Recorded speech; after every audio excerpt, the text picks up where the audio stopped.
सुंदरपुर गांव में महक अकेली रसोई में खाना बना रही होती है। चूल्हे पर सब्जी चढ़ रही होती है और साथ ही वह अपने पति रोहित के लिए नाश्ता भी निकाल रही होती है। एक तरफ सीटी बज रही होती है और दूसरी तरफ महक हाथ तेज चला रही होती है। तभी अमन अपनी चाची की साड़ी का पल्लू खींचते हुए कहता है, चाची, मुझे स्कूल के लिए लेट हो रहा है, पहले मेरा लंच पैक कर दो। महक थोड़ी चिढ़कर बोलती है, अमन, तुम्हें दिख नहीं रहा, मैं खाना भी बना रही हूं और तुम्हारे चाचा का नाश्ता भी निकाल रही हूं। क्या आप 1 मिनट नहीं रुक सकते? तभी बाहर से रोहित की आवाज आती है, महक, अभी तक नाश्ता क्यों नहीं आया? मुझे ऑफिस के लिए देर हो रही है। महक का गुस्सा और बढ़ जाता है। वह अमन को डांट देती है। अमन रोते हुए रसोई से बाहर चला जाता है और सीधा अपनी मां के पास जाकर महक की शिकायत करता है। अब महक खाना पूरा करके रोहित का नाश्ता बाहर ले आती है। जैसे ही वह टेबल के पास पहुंचती है, टेबल पर बैठे सब लोग उसे डांटने लगते हैं। सास कमला गुस्से में बोलती है, तुमने मेरे बेटे को डांटा क्यों? क्या बिगाड़ा था उसने तुम्हारा? कमला आगे कहती है, अगर मेरा 6ठा महीना न चल रहा होता और प्रेगनेंसी में कॉम्प्लिकेशंस न होती तो मैं घर के सारे काम खुद करती। जब तुम नहीं थी तब पूरा घर मैंने ही संभाला था। तुम्हारा भतीजा स्कूल के लिए लेट हो रहा था, उसने बस तुमसे टिफिन पैक करने को कहा था और तुमने उसे डांट दिया। ननद पूजा भी बोल पड़ती है, भाभी, सच में आप बहुत धीमे काम करती हो, थोड़ा हाथ तेज चलाया करो। अगर भैया का नाश्ता दे दिया है तो अब हमारा भी नाश्ता लगा दो, मुझे कॉलेज के लिए लेट हो रहा है। महक मन ही मन सोचती है, क्या ये लोग मुझे रोबोट समझते हैं या मशीन?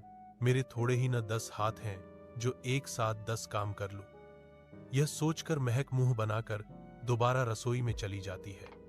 वह तेज तेज काम करने लगती है और सबके लिए खाना लगा देती है। इसी तरह 2 दिन बीत जाते हैं। एक दिन रात को जब महक डाइनिंग टेबल पर सबको खाना परोस रही होती है, तब रसोई से रोटी जलने की बदबू आने लगती है। कमला बोलती है, अरे बहू, ये क्या कर रही हो तुम? तुमसे काम भी ढंग से नहीं होता। रसोई से बदबू आ रही है, लगता है रोटी जल गई। मेहाक तुरंत रसोई में जाती है, जली हुई रोटी हटाकर नई रोटी बनाने लगती है। अभी मेहाक को रसोई में गए 5 मिनट भी नहीं हुए होते के बाहर से आवाजें आने लगती हैं, बहू रसोई में जाकर सो गई क्या? अगर रोटी बन गई है तो बाहर लाकर दो, और रोहित की कटोरी में सब्जी भी नहीं है, सब्जी भी निकाल दो। महक थककर मन ही मन कहती है, मैं अपने घर वालों से बिल्कुल परेशान हो चुकी हूं। अगर मेरे पास 10 हाथ होते ना तो यहीं रसोई में खड़े खड़े इनके सारे काम हो जाते। ये लोग इतनी जल्दी मचाते हैं जैसे मेरे 10 हाथ हों। छोटे मोटे काम तो ये खुद भी कर सकते हैं। फिर महक गैस धीमी करके बनी हुई रोटियां सबको परोस देती है। कभी रसोई में जाकर गरम रोटी बनाती तो कभी डाइनिंग टेबल पर दाल, सब्जी और अचार देती रहती है। इन सब से महक बहुत ज्यादा थक जाती है और अंदर ही अंदर टूटने लगती है। इसी तरह कुछ दिन और गुजर जाते हैं। हर दिन महक सुबह से रात तक घर के कामों में लगी रहती है। कभी रसोई, कभी सफाई, कभी कपड़े, कभी किसी न किसी की डिमांड। उसके लिए एक पल का भी आराम नहीं होता। एक शाम महक अपने कमरे में कपड़े इस्त्री कर रही होती है। इस्त्री की गर्म भाप से कमरा भरा होता है और महक पसीने में भीगी हुई होती है। तभी रोहित कमरे में आता है और बिस्तर पर बैठकर कहता है, आज ऑफिस में बहुत काम था महक, मैं तो बहुत थक गया हूं। जरा अलमारी से मेरा नाइट सूट निकाल कर दे दो।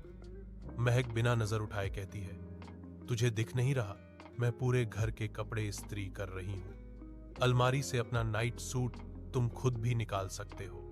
रोहित झल्लाकर बोलता है, तुम्हें तो कोई काम बोल दो तो तुरंत मुंह बना लेती हो। जब तुम मेरी तरह बाहर जाकर मेहनत करोगी ना, तब पता चलेगा थकान क्या होती है। वह आगे कहता है, पूरा दिन घर में खाली बैठी रहती हो, फिर भी एक काम ढंग से नहीं होता। यह बात महक के दिल पर सीधी चोट करती है। गुस्से में आकर वह इस्त्री साइड में रख देती है। अलमारी से नाइट सूट निकालकर रोहित के हाथ में थमा देती है। रोहित कपड़े देखकर बोलता है, अरे यार, यह वाला नहीं, दूसरा वाला चाहिए था। महक का गुस्सा और बढ़ जाता है। मन ही मन वह सोचती है, यह नहीं कि जो चाहिए खुद ले लूं। एक तो पूरा दिन घर के कामों में लगी रहती हूँ, ऊपर से इन लोगों की नजर में मैं खाली बैठी रहती हूँ। वह दूसरा नाइट सूट निकालकर रोहित के हाथ में थमा देती है और बिना कुछ बोले दोबारा इस्त्री करने लगती है। इसी तरह कुछ और दिन बीत जाते हैं। एक दिन जब महक खाना खाने बैठती है तो देखती है कि पूजा आराम से फोन चला रही होती है। महक जैसे ही पहला निवाला तोड़ती है तभी बाहर से सास कमला आवाज लगाती है, बहू जरा जल्दी मेरे कमरे में आ। महक थक कर सोचती है, इन लोगों के काम कभी खत्म ही क्यों नहीं होते, अब तो मेरा खाना भी नसीब में नहीं। पूजा फोन से नजर उठाकर बोलती है, भाभी आप ऐसे बोल रही हो जैसे हर वक्त माँ आपसे ही काम करवाती हो। माँ ने आवाज लगाई है तो जरूर कोई बात होगी, एक बार जाकर देख नहीं सकती क्या? वैसे भी आपने कौन सा खाना शुरू किया है? महक पूजा को फोन चलाते देखकर मुंह बना लेती है और सास के कमरे की तरफ चली जाती है। कमला बोलती है, बहू बाहर मौसम बारिश जैसा हो रहा है, बारिश होने से पहले छत पर जाकर कपड़े उतार ला। महक मन ही मन गुस्सा पीती हुई सोचती है, इस घर में सब कामचोर हैं, अगर मैं न रहूं तो शायद ये लोग खुद एक काम भी न करें। छोटे मोटे काम तो ये खुद भी कर सकते हैं। वह बिना कुछ बोले छत पर जाती है, कपड़े उतार कर नीचे ले आती है। वक्त गुजरता रहता है। एक दिन जब महक घर के बाहर झाड़ू लगा रही होती है तब पड़ोसन उससे कहती है, बहू आजकल तुम्हें काम खत्म करते करते दोपहर के 2 बज जाते हैं। वैसे तुम्हारे घर के लोग कहाँ गए, कोई तुम्हारी मदद नहीं करता क्या? महक थक कर बोलती है, आंटी अकेला इंसान क्या क्या करे, मेरे थोड़े ना 10 हाथ हैं जो मैं 10 मिनट में सारा काम निपटा लूं। पापा जी और रोहित ऑफिस गए हैं, अमन स्कूल गया है, माँ जी और जेठानी हॉस्पिटल गई हैं और पूजा कॉलेज गई हुई है। अब आप ही बताओ मेरी मदद कौन करे? पड़ोसन दुख से कहती है, हमें तुम्हें हर वक्त काम करते देखकर बहुत बुरा लगता है बहू। तुम्हारी सास रोज अस्पताल नहीं जाती और तुम्हारी ननद कॉलेज से पहले या बाद तुम्हारा हाथ भी तो बता सकती है। इतना कहकर पड़ोसन अंदर चली जाती है। महक जैसे ही झाड़ू रखकर घर के अंदर आती है तभी दरवाजे पर एक बूढ़ी औरत आकर आवाज देती है, बेटा मैं बहुत भूखी हूं, अगर घर में कुछ खाना हो तो दे दो या फिर थोड़ा अनाज ही दे दो। महक उसे देखकर रुक जाती है। दरवाजे पर खड़ी उस बूढ़ी औरत को देखकर महक रुक जाती है। उस औरत की आवाज कमजोर होती है और चेहरा भूख से पीला पड़ा होता है।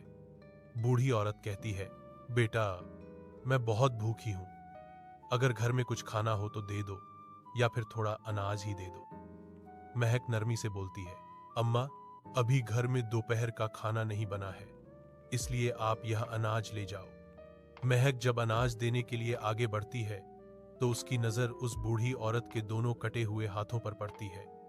यह देखकर महक का दिल भर आता है। साथ ही उसे बूढ़ी औरत के पेट से भूख की गड़गड़ की आवाज सुनाई देती है।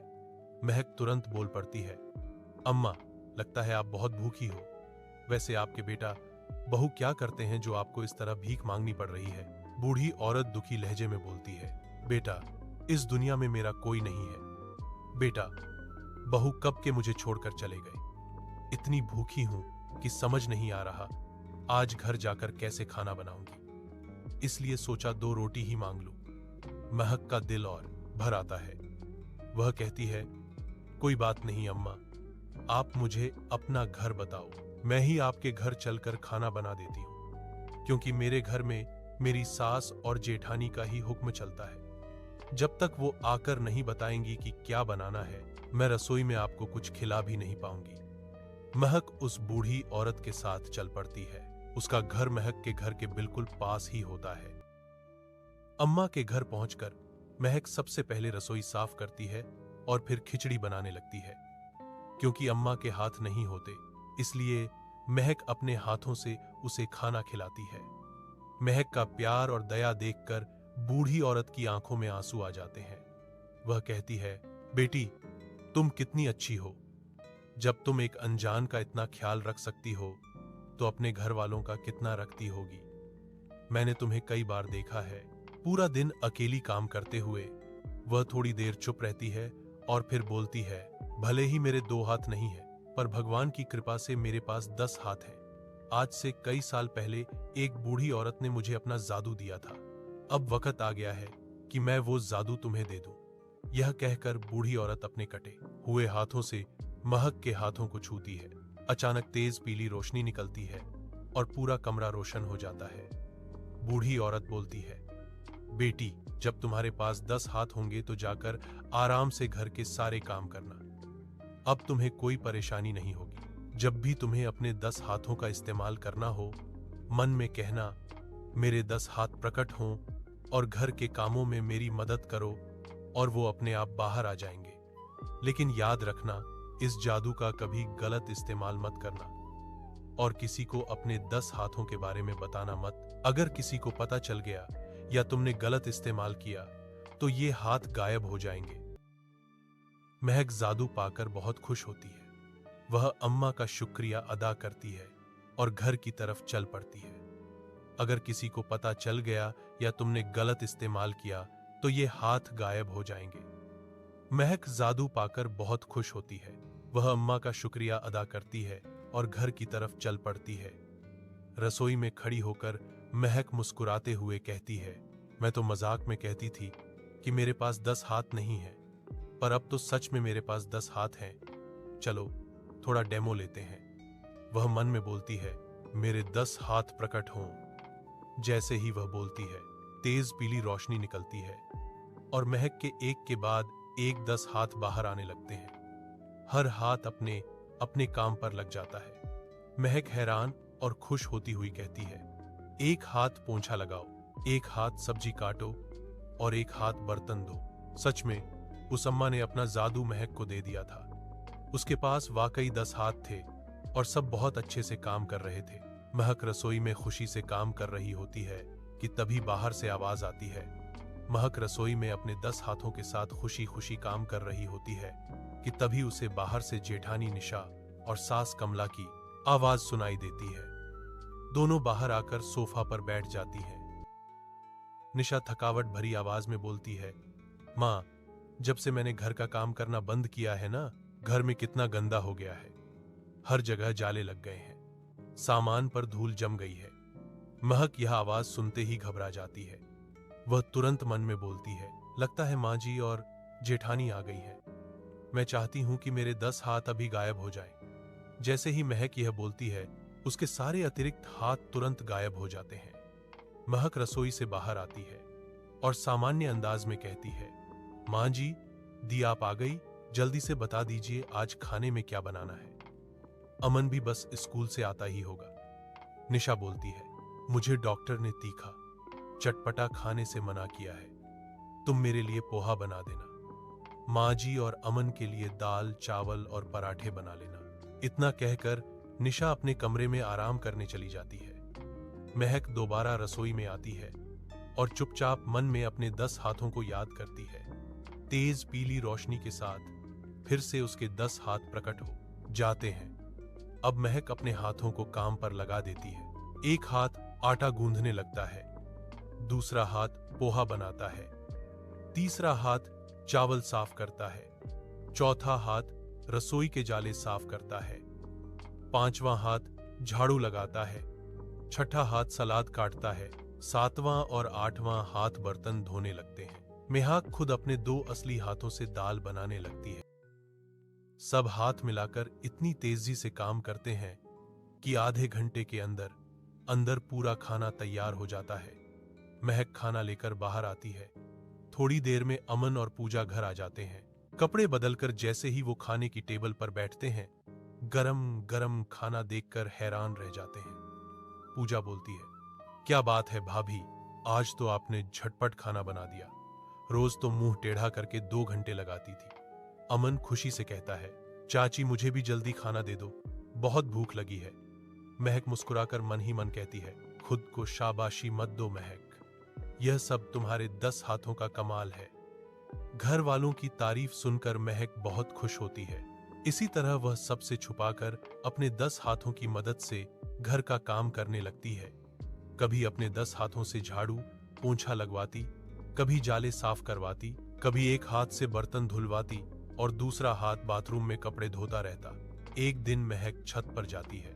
ऊपर कोई नहीं होता, छत गंदी होती है।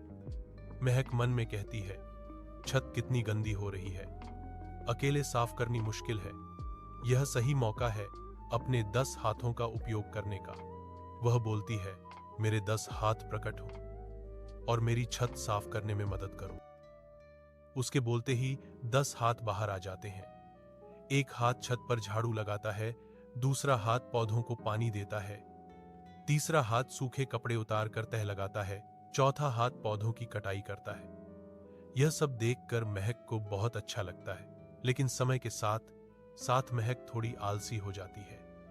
अब वह छोटे से छोटा काम भी अपने 10 हाथों से करवाने लगती है। समय गुजरता रहता है और समय के साथ साथ महक धीरे धीरे आलसी होती जाती है। पहले वह सिर्फ मुश्किल कामों के लिए अपने 10 हाथों का उपयोग करती थी, लेकिन अब छोटा सा काम भी खुद करने का मन नहीं करता। एक दिन महक अपने कमरे में बिस्तर पर बैठी फोन चला रही होती है। उसका मन बिल्कुल काम करने का नहीं होता। तब वह आराम से बोलती है, आज मैं बहुत थकी हुई हूं। मैं चाहती हूं कि मेरा एक हाथ कमरे की सफाई करे, दूसरा हाथ अलमारी ठीक करे और तीसरा हाथ मुझे फल खिलाए। जैसे ही महक बोलती है, उसके 10 हाथ अपने अपने काम पर लग जाते हैं। एक हाथ झाड़ू लगाता है, एक हाथ अलमारी के कपड़े इधर उधर कर देता है और एक हाथ प्लेट से फल उठाकर महक के मुंह में देने लगता है। महक थोड़ी देर बाद चिढ़कर बोलती है, अरे तुम लोग क्या कर रहे हो, अलमारी ढंग से सेट करो। लेकिन उसके कहने के बावजूद हाथ गलत काम करते रहते हैं, कपड़े और ज्यादा बिखर जाते हैं। महक गुस्से में आकर कहती है, बस तुम सब गायब हो जाओ। लेकिन इस बार कोई हाथ गायब नहीं होता। महक घबरा जाती है। वह अपने असली हाथों से अपने अतिरिक्त हाथों को मारते हुए बोलती है, तुम लोग मेरी बात क्यों नहीं सुन रहे हो, गायब हो जाओ। काफी देर बाद एक एक करके सारे 10 हाथ गायब हो जाते हैं। महक थक कर बिस्तर पर बैठ जाती है। इस तरह कुछ दिन बीत जाते हैं। एक दिन महक रसोई में अपने 10 हाथों की मदद से काम कर रही होती है। सब कुछ ठीक चल रहा होता है। तभी हॉल में बैठे कमला आवाज लगाती है, बहू कहाँ रह गई? रोहित कब से तुझे आवाज दे रहा है। उसकी फाइल कहाँ रखी है? मुझे अपने कमरे में जाना है। महक घबराकर मन में बोलती है, तुम सब जल्दी से गायब हो जाओ। लेकिन उसके हाथ हिलते भी नहीं। महक परेशान हो जाती है, क्या हो गया है मेरे हाथों को, ये मेरी बात क्यों नहीं सुन रहे। इसी बीच कमला बोलती हुई रसोई की तरफ आ जाती है। कमला को आता देख महक घबराकर रसोई का दरवाजा जोर से बंद कर देती है। कमला बाहर से चिल्लाती है, बहू ऐसा क्या कर रही है रसोई में, जो मुझे देखकर दरवाजा बंद कर दिया। दरवाजा खोल। हॉल से रोहित बोलता है, क्या हुआ माँ? कमला गुस्से में कहती है, बेटा तू बहू को आवाज दे रहा था, इसलिए मैं रसोई में बुलाने आई थी, लेकिन बहू ने मुझे देखकर दरवाजा ही बंद कर लिया। पूरा घर रसोई के बाहर जमा हो जाता है। महक अंदर ही अंदर दुआ करती है। जैसे ही उसके अतिरिक्त हाथ एक एक करके गायब होते हैं, महक दरवाजा खोल देती है। वह सामान्य बनने की कोशिश करती हुई बोलती है, आप लोग बेकार ही परेशान हो रहे हैं, मैं बिल्कुल ठीक हूं। मैं दरवाजे के पीछे सफाई कर रही थी, इसलिए दरवाजा बंद करना पड़ा और मुंह पर कपड़ा बंधा हुआ था, शायद इसलिए मेरी आवाज नहीं आ रही थी। कमला शक भरी नजर से कहती है, दरवाजे के पीछे सफाई तो दरवाजा खोलकर भी हो सकती थी, आगे से ऐसी हरकत मत करना। महक जान छूटने पर मन ही मन कहती है, भगवान का शुक्र है आज बच गई, वरना आज सबको मेरे 10 हाथों का राज पता चल जाता। लेकिन अब महक के 10 हाथ उसके कंट्रोल से बाहर जाते जा रहे थे। कभी भी बिना बोले बाहर आ जाते और अपनी मर्जी से काम करने लगते। इस वजह से महक और ज्यादा परेशान होने लगती है। अब महक के 10 हाथ उसकी बात पूरी तरह से सुनना बंद कर देते हैं। कभी भी कहीं भी बिना पूछे अपनी मर्जी से बाहर आ जाते हैं और अपनी मर्जी से काम करने लगते हैं। महक जितना उन्हें रोकने की कोशिश करती है, उतना ही वो उसके नियंत्रण से बाहर होते जाते हैं। एक दिन महक अपने कमरे में होती है। तभी पूजा कमरे में आकर कहती है, भाभी मैं बाहर जा रही हूं, दरवाजा बंद कर लेना। जैसे ही पूजा बोलती है, महक के 10 हाथ अचानक बाहर आ जाते हैं। उनमें से एक हाथ लंबा होकर दरवाजा बंद कर देता है। महक घबरा जाती है। थोड़ी ही देर में बाहर से सास कमला की आवाज आती है, बहू, निशा के कमरे में दूध दे आओ, उसे दवा लेनी है। उसके बाद मेरे कमरे में आकर मेरे पैर दबा देना, पैरों में बहुत दर्द हो रहा है। कमला की आवाज सुनते ही महक का एक हाथ अपने आप लंबा होता है और रसोई से दूध का गिलास उठाकर सीधा निशा के कमरे में रख देता है। जब निशा बाथरूम से बाहर आती है और अपने कमरे में दूध का गिलास रखा देखती है तो वह हैरान रह जाती है। इसी बीच महक का तीसरा हाथ अपने आप लंबा होता है, महक को खींचकर कमला के कमरे में ले जाता है और कमला के पैर दबाने लगता है। कमला जैसे ही अपनी बहू के 10 हाथ देखती है, वह जोर से चीखती है और बेहोश हो जाती है। महक घबराकर चिल्लाती है, मैं क्या करूं? माँ जी ने मेरे 10 हाथ देख लिए। मैं चाहती हूं कि मेरे 10 हाथ अभी गायब हो जाएं। गायब हो जाओ, जल्दी। बड़ी मुश्किल से महक अपने हाथों को गायब करती है। महक की आवाज सुनकर निशा, अमन और विनोद भागते हुए कमरे में आते हैं। सब कमला के चेहरे पर पानी के छींटे मारते हैं और उसे होश में लाते हैं। होश में आते ही कमला डरते हुए बोलती है, ये मेरी बहू नहीं है, ये चुड़ैल है, इसीलिए यह इतनी जल्दी सारे काम कर लेती है। मैंने अपनी आंखों से देखा है, इसके 10 हाथ हैं। निशा गुस्से में बोलती है, माँ जी आप क्या बोल रही हो? यह मेरी भाभी है, इसके 10 नहीं, सिर्फ 2 हाथ हैं। कमला चीख कर कहती है, नहीं, मैंने देखा है, इसके 10 हाथ मेरे पैर दबा रहे थे। विनोद कहता है, शांत हो जाओ कमला, अभी सच सामने आ जाएगा। बहू, तुम अभी के अभी इस कमरे की सफाई करो, कपड़े इस्त्री करो और अमन के कपड़े बदलो। जैसे ही विनोद यह कहता है, महक के 10 हाथ सबके सामने प्रकट हो जाते हैं। अब एक हाथ अमन को मारने लगता है और दूसरा हाथ गरम इस्त्री सीधा कपड़ों पर रख देता है, जिससे कपड़े जल जाते हैं। अमन रोता हुआ चिल्लाता है, चाची मुझे छोड़ दो, मेरी कोई गलती नहीं है, मुझे दर्द हो रहा है। निशा डर के मारे कहती है, यह तो सच में चुड़ैल है। मेहाक रोते हुए कहती है, यह हाथ मेरी बात नहीं सुन रहे, मैं इन्हें कंट्रोल नहीं कर पा रही हूं। आप सबको मेरे 10 हाथों का सच पता चल चुका है। अब यह हाथ गायब हो जाएंगे और मैं अपने 10 हाथ खो दूंगी। मेहाक रोती हुई आगे कहती है, जब से मुझे ये 10 हाथ मिले थे, मुझे कितना आराम मिला था, लेकिन मैंने इनका गलत इस्तेमाल किया। अम्मा ने मुझे पहले ही चेतावनी दी थी। फिर महक सबको पूरी कहानी बताती है। बूढ़ी अम्मा, जादू और 10 हाथ। सच सुनकर घर में सन्नाटा छा जाता है। मेहाक टूटकर रो पड़ती है और अपने कमरे में जाकर बंद हो जाती है। थोड़ी देर बाद रोहित घर आता है। रोहित घर आते ही पूरी स्थिति समझ जाता है। वह मेहाक के पास आकर धीरे से बोलता है, अरे कोई बात नहीं महक, अगर तुम्हारे एक्स्ट्रा हाथ गायब हो गए तो मुझे समझना चाहिए था। तुम मेरी पत्नी हो, कोई नौकरानी नहीं। तुम अकेली ही मेरा, अमन का और पूरे घर का ख्याल रखती हो। अब से मैं अपने काम खुद ही करूंगा। महक के आंखों में आंसू आ जाते हैं। रोहित आगे बोलता है, महक मुझे भी माफ कर दो। जब तुम नहीं थी, पूरा घर का जिम्मा मेरे ऊपर था। तुम आई तो थोड़ा आराम मिला, और जब आराम मिला मैं भी थोड़ा भूल गया कि तुम्हारे लिए क्या मुश्किल हो रही होगी। अब मैं भी घर वालों की तरह नहीं रहूंगा। मेहाक मुस्कुराती है और कहती है, रोहित मैं गर्भवती हूं, लेकिन मैं कोशिश करूंगी कि छोटे छोटे कामों के लिए तुम्हें परेशान न करूं। अमन को भी सिखाऊंगी कि अपना काम खुद करे। रोहित और निशा की बातें सुनकर मेहाक का दिल बहुत हल्का हो जाता है। अगले दिन महक रसोई में खाना बना रही होती है। अमन खुद आकर अपना लंच पैक करता है। अमित गरम गरम रोटी लेकर बाहर आता है। महक देखती है और सोचती है, अब मेरे 10 हाथ की जरूरत नहीं है, क्योंकि घर वाले खुद ही मदद कर रहे हैं। महक खुद कहती है, देखो माँ, अब भाभी का काम भाई कर रहे हैं। पूजा, थोड़ी शर्म करो, तुम भी कल को किसी के घर की बहू बनोगी। सोचो, जब पूरा घर तुम्हारे ऊपर होगा और घर वाले अपना कप चाय का उठाएंगे नहीं, तब तुम्हें कैसा लगेगा? मैं बस अपना काम करके अपनी पत्नी की थोड़ी मदद कर रहा हूं, है ना चाचा? रोहित और अमित की बात सुनकर पूजा, कमला और विनोद की नजर नीचे गिर जाती है। सब थोड़ा एम्बेरसेड फील करते हैं। थोड़ी देर बाद सब गरम गरम खाना खाकर अपने प्लेट रसोई में रख देते हैं। पूजा बिना कुछ बोले सिंक में सब बर्तन धोती है। महक फिर खुद बैठकर खाना खाती है। कमला अपनी बहू को पानी देती है। तुम पानी लेना भूल गई थी, मैं ही ला रही हूं।